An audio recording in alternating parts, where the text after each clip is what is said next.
السلام علیکم میرے بہت محترم سامعین.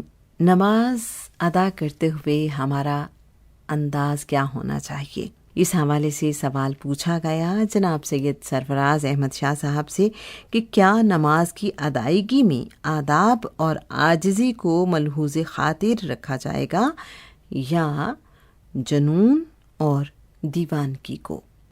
جناب سید سرفراز احمد شاہ صاحب نے اس کا جواب یوں عطا فرمایا، بڑا ہی خوبصورت انداز اور بڑا ہی کمال جواب.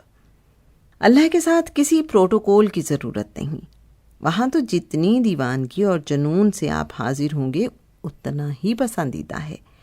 البتہ نماز کی ادائیگی کے وقت اس کے فرائض اور آداب کو ضرور ملحوظ خاطر رکھیں، جیسے وضو، غسل، نیت، تکبیر، قیام، رکوع و سجود کو بہترین طریقے سے کریں.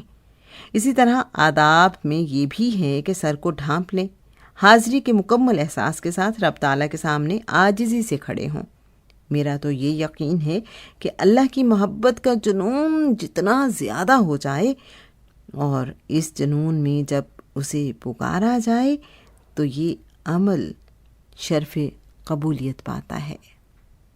حوالہ کتاب لوح فقیر، پیج نمبر 74.